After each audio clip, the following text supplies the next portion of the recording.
Welcome to another amazing episode of MiniGrinder Paints.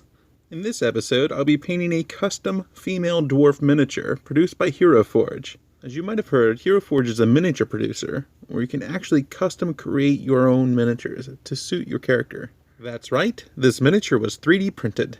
This particular miniature was produced using the ultra detail plastic material. What that means is that you can expect that this miniature will be as detailed as any casted miniature, with just minimal defects from the printing process. The greatest pitfall with this material is that it is extremely brittle, so be extra careful when handling it. Let's get down to the business end of the brush. With this piece, I'll be practicing my non-metallic metal with this bronze full plate. I am in fact by no means a master at this, but practice makes perfect. In fact, I should add a little disclaimer to my videos. These aren't so much tutorials as they are artistic studies. I do not espouse painting doctrines, and I hope you gain something from my insights. I'll be painting these miniatures with Reaper's Master Series paints, pure white, pure black, muddy brown, earth brown, some tan leather, aged bone, fair shadow, forest green, leaf green, blood red, and finally, for the hair, a sample. Usually the first place I start with a miniature is the eyes. If I'm not being too lazy about it, I'll use an off-white mix. For this I use pure white and aged bone. I'm trying to be careful here, but it doesn't really matter too much, as I'm just going to surround the eyes with the base layer of the skin. For the eyes, I'll load the paint onto a slightly damp brush. Just that little dampness on the brush will help it flow. The same thing goes with the iris. For this I'm using forest green as a base layer. Dab it a few times to make a large enough iris to be able to paint inside of it as well. I rarely paint the iris in the middle of the eye. That is, unless I'm looking for a sternness in the look. Next, I'm going to go ahead and add some leaf green. Again, just a couple dabs.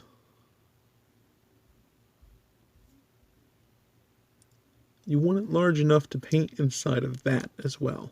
If you're feeling really brave, you can add a couple more dots of white. Now I'm going ahead and basing around the eyes. They looked big, but they'll look normal soon enough. Again, I'm loading the paint onto a damp brush. I want this to flow very nicely. And once you're feeling pretty good about the shape of the eyes, just go ahead and finish basing the rest of the skin with the earth brown. Next I'm going to apply a base layer to the hair. For this I'm using muddy brown. It's kind of a reddish brown. The paint is well loaded and fresh from the bottle. Next I'm going to go ahead and prepare the base layer for the armor. It's a mix between earth brown and pure black. And then lightly load it on a damp brush.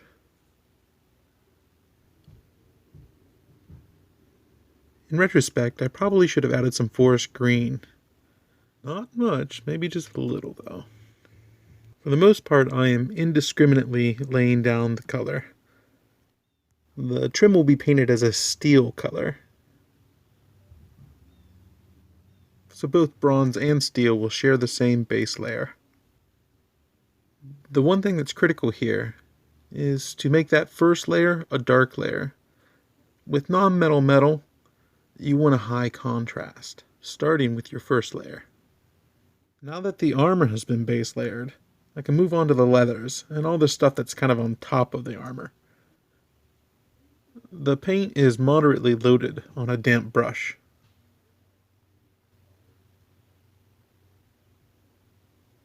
So here we are with most of the base layers complete.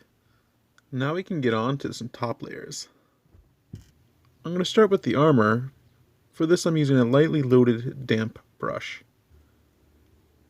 I'm using earth brown, but in retrospect, again, I wish I added just a touch of green. Apply layer after layer until you get the desired opacity. Once you're there, you'll know. Remember that with non-metallic metal, contrast is key. So you do not want to cover up that entire base layer with the top layer.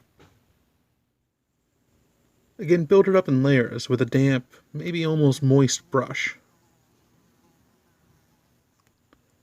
Next up, I'm going to top layer the skin with some fair shadow. Actually, there's a little bit of a mix of earth brown with a fair shadow. I'm being careful not to paint over too much of the crevices in and around the face. I want that to carry the definition in the face. Next up, I'll go ahead and highlight that top layer with some pure fair shadow. You want to make sure that you hit the cheeks, the cheekbones especially, and the nose, because those stand out the most and catch the most light. Just keep layering it up until you get somewhere you like, while avoiding the shadows. I'm going to top layer the hair with that MSP sample. Often when you order from Reaper Miniatures directly, they'll throw in a free bottle. It's kind of nice. Although I have a theory, and some may call it a conspiracy, that the paint is actually the reject paint from failed mixes. Honestly, I don't care, because it was free. Thanks, Reaper. Now we're going to top layer the trim of the armor with some stone gray. And before you lynch me, let me say that I'm sorry I forgot to include it into the clip in the beginning.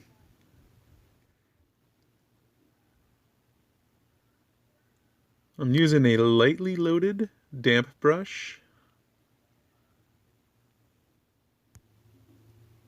Again, the objective is to preserve the contrast, so don't go too overboard with these layers.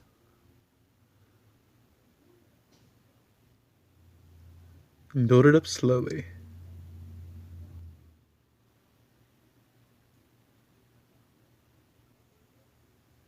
So here we are with much of our top layers done. We still got to do the leathers. But before we get there, I want to go ahead and highlight some of the armor. And for that, I'm using a mix of tanned leather and leaf green. And I hope to give it that tarnished bronze finish. Here we're really trying to establish the light end of the non-metallic metal contrast that we're searching for. It's also important to note that the paint is lightly loaded onto a damp brush. If you want to know where to paint the shine on the armor, hold the miniature under a light, and where the light reflects the most, well, that's a good start. Now I'm going to suggest some details on the armor. Like here, with some earth brown. The paint is moderately loaded on a damp brush. I went with some hard angles for the designs, because it seemed more dwarvish to me.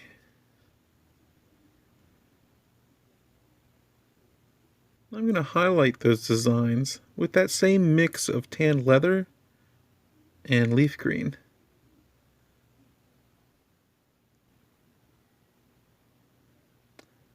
Kind of gives it that embossed look. Now that those details are finished, we can move on to the glint of the armor. This is where it's going to really make it look like metal.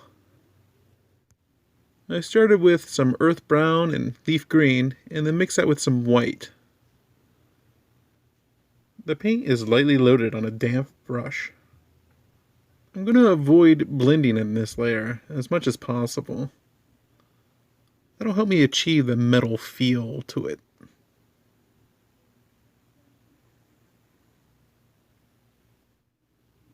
So here we are, the armor's pretty much finished. It's looking alright. But we still got to add the glint to the trim of the armor. For that, we're just going to use a thin pure white.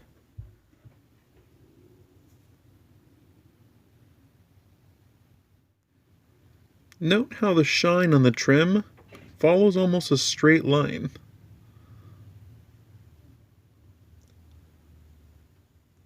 It also gives it that metal effect. For the cloth, I'm going for kind of a khaki look. So for that, I'm using a mix between muddy brown and aged bone as the base layer, and then I'm highlighting it with aged bone. Here I'm doing the same thing on the shield, first with a base layer of muddy brown. The paint is well loaded on a damp brush. Again, we're going to finish that up with a blended top layer of aged bone. Okay, now it's off to the leathers. We're going to finish those up with an angled dry brush, loaded with tanned leather. The dry brush, it really does give it a grainy look, and that's kind of what you want for your leather. Cloth too, in some cases. These angled dry brushes are actually very nice for some precision work. You can see here. You can get right up into those edges. It's just wonderful. They're actually not that expensive either. This one here is just $3.50 from our sponsored store, BigDwarfGames.com. If you get one, get two. One to beat the crap out of, and one to save for the delicate work. You see, when you do a lot of dry brushing, these synthetic brushes just don't hold up. But if you're nice to them, they'll last you quite a while, actually. At least the good ones will. You can see here, I'm actually using this angled dry brush to base layer the boots with a mix of earth brown and tan leather. And then I'm going to go ahead and top layer it with tanned leather.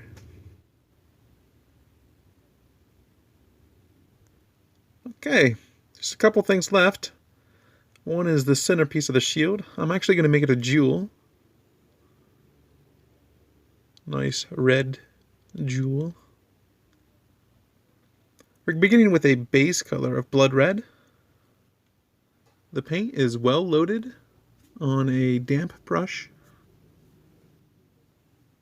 Now, adding the glint to this, I'm going to use some pure white to sort of get an idea. When doing this, you have to kind of play around with it a little bit till you get the right look. Now I'm adding a little bit of a mix of pure white and blood red. Last up, I'm going to go ahead and highlight the hair. Yeah, I've been fingering the head pretty much during this whole paint job, and it's rubbed off some of the paint, so it's the last thing I'm going to do.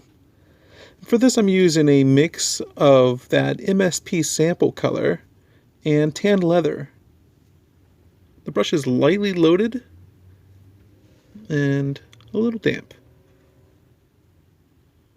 I'd like to thank you for joining me on another episode of MiniGrinder Paints.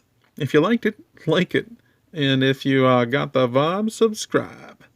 It truly motivates me. If you'd like to follow my work, head over to my Facebook page or Google Plus page, MiniGrinder Studio. Give it a page like. Every month I actually give away a free commission paint job, just like this. If you'd like to send a little patronage my way, head over to www.patreon.com/minigrinder. Or if you're feeling a little feisty, you could commission a paint job from me. You can check out my prices at BigDwarfGames.com/artistcommissions. I may even paint it for a show. As always, thanks for watching, and keep painting.